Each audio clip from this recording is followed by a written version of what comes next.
Okay. All right. Well, I'm all ready and raring to go for you. All right. Oh, so nice to finally meet you and to get everything working. Yeah. Yeah. And Happy Friday to you. Now, refresh my memory. Trish, did we connect on FAST or Lady Aviators or Lady Women in? Aviators. It was LA. Okay. Yes, Lady Aviators. Okay. Yeah, so I am looking to just get to know some lady aviators so we can share your stories during Women's Month. And your story is so interesting. Sounds like you had a very colorful career.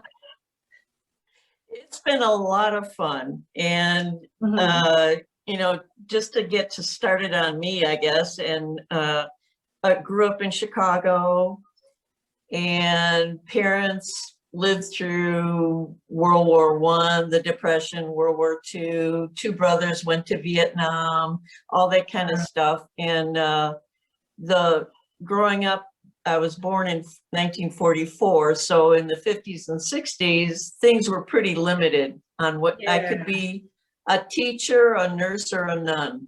And I figured, okay, I'll be a nurse.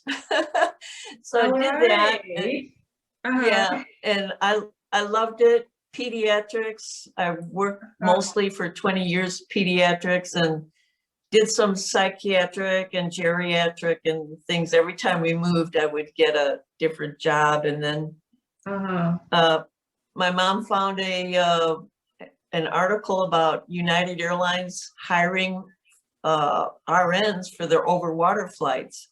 And this was in the 60s. So yeah, I interviewed for that and got to fly out of San Francisco, Honolulu, Washington, D.C., New York, Chicago, that kind of stuff. So that was a lot of fun. Got to meet my brothers when they came for R&R out of Vietnam. So that was kind of interesting and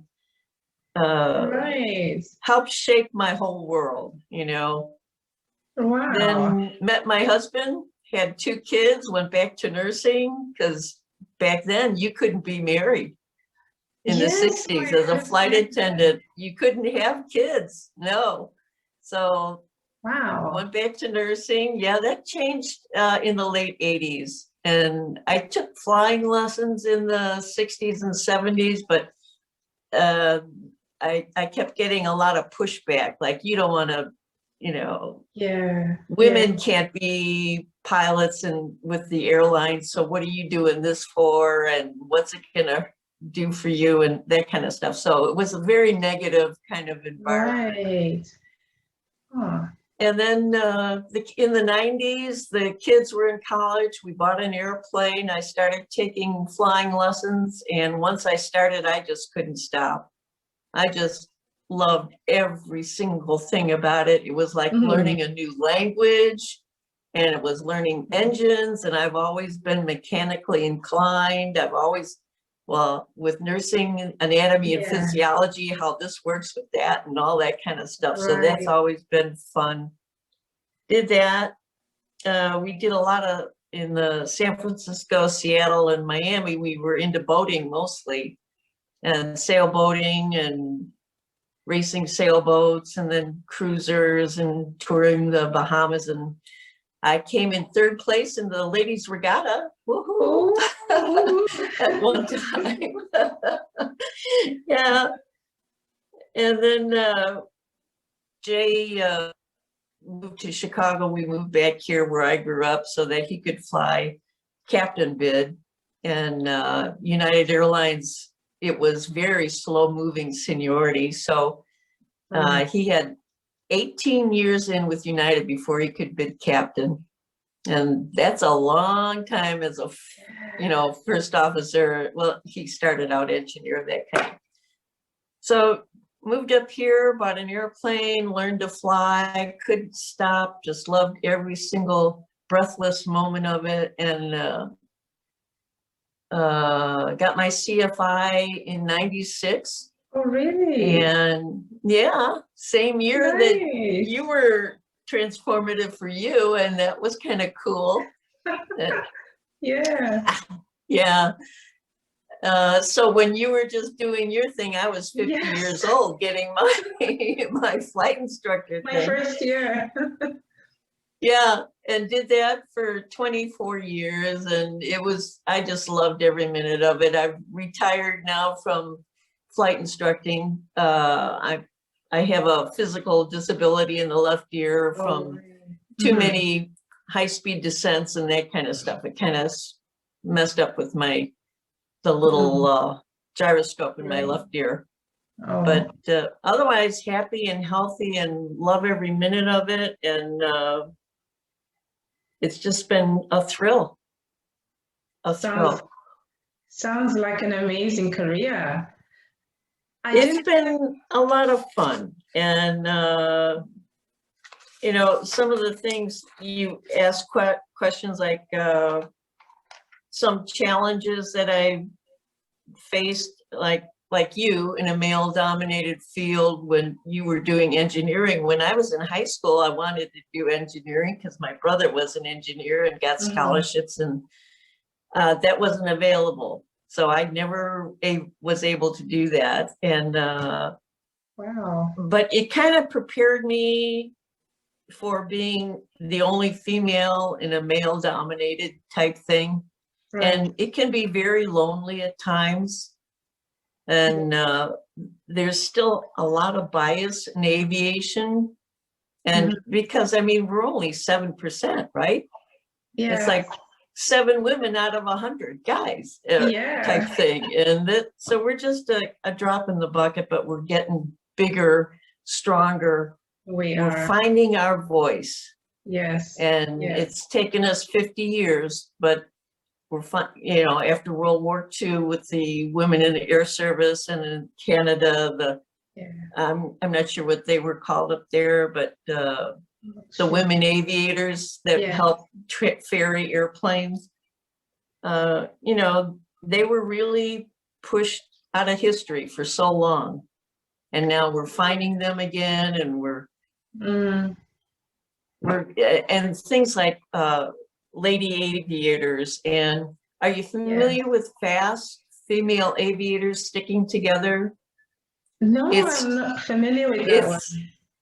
It was the original internet group, and Lady Aviators actually is a spin-off from FAST. Right. And the reason the Lady Aviators came into being is because FAST is for pilots only. So if you're ATC or your maintenance or some other thing, they started Lady Aviators so that everybody could be a part of that group, and which is great. And you're, I think, 7,000 strong, something like that. And FAST right now, we're almost up to 12,000. Wow. Women, and it's just women, and they're just pilots. You know, it's just so amazing. And the support and encouragement that they get, and the camaraderie is just amazing. And so I love it. I love this era that we're in right now. And, you know, I just can't wait to see what happens next. I know we've got COVID and going on right now, and everybody's kind of furloughed or shut down or that kind of thing. And the economy is really kind of in the doldrums, but it's all going to come back. It will. And it will. I mean, look at what happened after 9/11. Yes. It was pretty horrendous. Yes. And a lot of airlines went out of business because of that. But then the ones that survived got stronger. Yes. And new entrants came in. And say again? A new entrants came in. Yeah, new interest, and people want to get someplace. They want to get there fast. Right. You know, so I don't mind driving 6 to 8 hours, but anything more than that, I'm getting on an airplane. Exactly. Right. So that's kind of interesting how that's going to go. And we're working on, you know, the challenges of the language. Canada's doing a better job than the US is when it comes to the CAA and the regulations, it's called aviation regulations. Here, it's still called airmen regulations. Drives me nuts, you know, and because we have aeronautical information, AIM, why couldn't they use that again? They didn't. No, yeah, the language is changing slowly, and we have to be vigilant. We have to, you know, keep raising our hands. And I'm not a real fierce warrior, but I am getting fiercer, I think. Oh, I love it. I'm learning to speak out, maybe in a very kind way. I don't want to hurt anybody, but I want to make sure I'm heard. Right. And so working on those biases and the languages. And in the 90s, when I first became a pilot and stuff, I was getting pushback from other women that were unhappy that I was a pilot. Who are you and what do you think you're doing? And you don't belong on this ramp. These are for men. You know, it happened a number of times with me and sometimes with a female student. So it was mortifying. And so things are changing and you just have to hang in there, and eventually the truth will come out. And finding our voice. It will.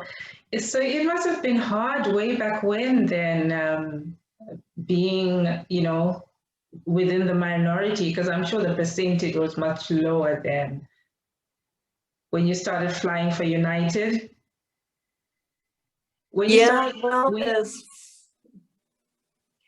Flying for United as a registered nurse kind of gave me a little more status than, and flight attendants back then, initially we were called stewardesses. And so it was like a glorified waitress and all that kind of stuff. And there was a TV program where the girls were doing all kinds of naughty things, and it was called the Stewardesses. And it was like, oh, please, you know, bad stuff. But it was a comedy and not very realistic and not reality based, because the pilots were all supposedly running around and blah, blah, blah. That very rarely happened, very rarely, and mostly just good people helping each other. And when I told some of the pilots back then that I'd like to take flying lessons, they were very supportive. They were like, oh yeah, that'd be great. You know, maybe 10, 15 years from now, you'll get hired. Like, no, really? I'm 30. I wanna do it now. You know? So it took a while, and bless all the women that stuck to it and got hired first, you know, Delta and then United and all of that, and all, you know, all the people of color that are getting seen and hired and you know, working so hard. And you know, that kind of bias also, like, oh, you only got hired because you're a woman or because you're Black or because of this or that, you know. And I'm like, no, I passed that check ride. I passed that written exam. I've got the hours. I've got the student pass rate and all this kind of stuff. And I deserve to be here. So, So Trisha, are you a pilot also? No, I'm not a pilot. So now I run a private charter company. Okay, cool. Yes. How did you get into, I know this is supposed to be about me, but how did you get into aviation?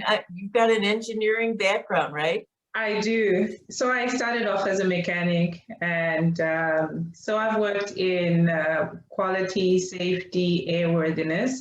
And then I took a leap of faith and I thought, oh, why don't I, go into charters, because I thought it's, get the aircraft moving a bit more and something different.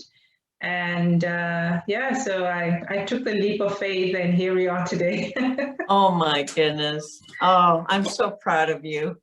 So proud of you. It's such an honor to know that you are doing this, and Thank just you, Abbie. almost brings me to tears. Yeah, Yeah. we can do this. We're standing on your shoulders because you went before us, right? I went before, but I went kind of quietly and in the background, and I should have maybe pushed a little harder back then in the 90s or something. Maybe it would have been easier for the women coming, you know, just a little easier. But Right. you know, now if I had a time machine and I could be back, oh boy, it would be something. Oh. Wow. Anyway, okay, so anything else on challenges? You know, the language, the biases, the only female. The next question you said was, what's the best part of being a pilot? Yes, And what have you what, enjoyed? yeah, so do you get to fly in little airplanes at all? Not really. So I do all the background work, and we arrange. So we work with the operators, and they do all the flying stuff, and we just do the background of connecting Well, operators with the kiddo, you have got to take an introductory flight. You've got to try it in a little Cessna 150 that fits you like a glove. Yeah. And you, a little turn here, a little turn there, climb, descent, a little bit of that. It's, you touch the face of God. You really do. You are in heaven, and you leave all your earthly cares on the ground below you. The minute that nose wheel lifts off and you're up in the air, it's like a feeling you've never ever experienced before, unless you've jumped out of an airplane or gone in a balloon, or you know, bungee jumping or something like that. You know, it's that instant moment of absolute weightlessness, and you know, there goes all, there goes earth. There goes all those cares. That's amazing. I do plan to get my PPL and just fly for fun. It's on the bucket list. Oh, please do it, and do it soon. And you know, talking about COVID and all of that, fuel prices are going to go up once this all, because the economy, I think we're looking at some inflation, because in the US with our politics, the way things are going, it looks like it's going to be another inflationary year. Our fuel has already gone up $1 a gallon. So none of that's going to get cheaper. It's just going to get more expensive. And back in the 90s, I got my PPL for about $5,000, and now it's almost double that. Yeah. And yeah, so do it now. I'm definitely planning to do it, and looking forward to buying my own aircraft and flying around and just touring on my aircraft. And I think that's my next dream. Yeah, yeah, and because we owned an airplane, a Cherokee, Piper Cherokee, 180 horse, and we had it painted red with white stripes, and it's gorgeous. It was the most beautiful Cherokee in the world, and we flew all over there.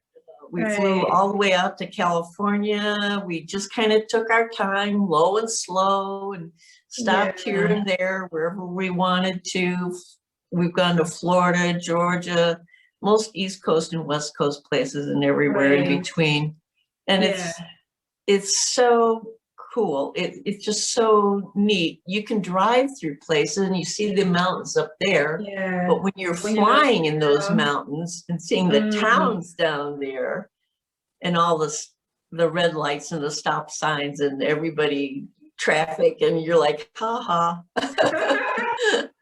I'm up here flying. It is wonderful, the adventure. And you know, my age right now, I don't lack confidence. I know that anything I start, as long as I'm patient with myself, I know eventually I'll get it. So learning an airplane, when you're learning to be a pilot, you're going to learn about yourself. You're going to learn the limits, that you have actual limits you never thought you had.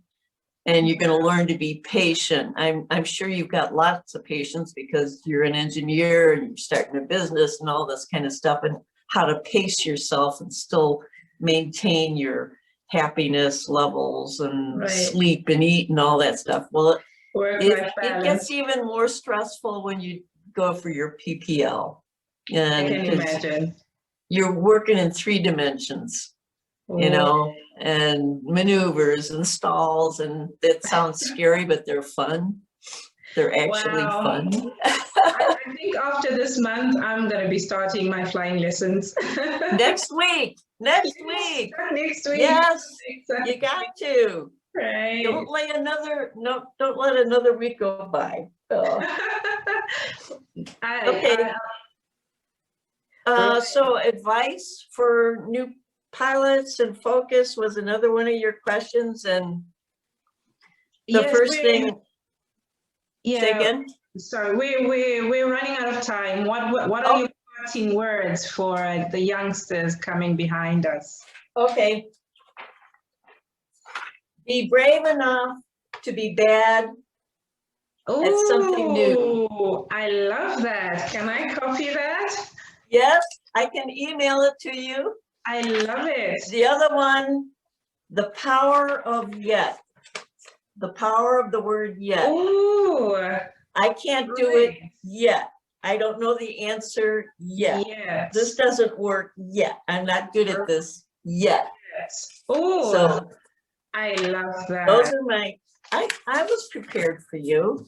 I got to see that. Oh, please can you send those? I think everybody would like to have a look at those and have those reminders. The power of yet, and the first brave. One, be brave enough to try something new.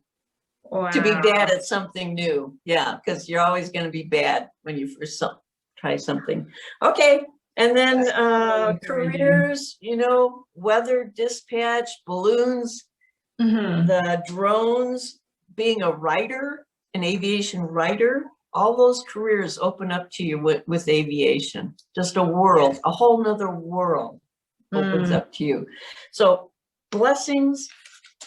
Keep plugging away, kiddo. Thank you so much. It's been so nice hearing about your journey and all the places you've been to and what you've done. It's really amazing. And I've really liked, I loved your story when you mentioned about how you know, 40 years, 50 years in aviation, is it? Well, I've been in aviation almost 50 years, yeah, since 1965. So 50 years in marriage and 50 years, and yeah, over 50 years with an aviation background enthusiast type thing. And it's all been fun. It's every breathless moment has been fun. So loved it all. Love it all. Once you get it, once the bug bites you, you just can't get out of it, right? That's right. Yeah.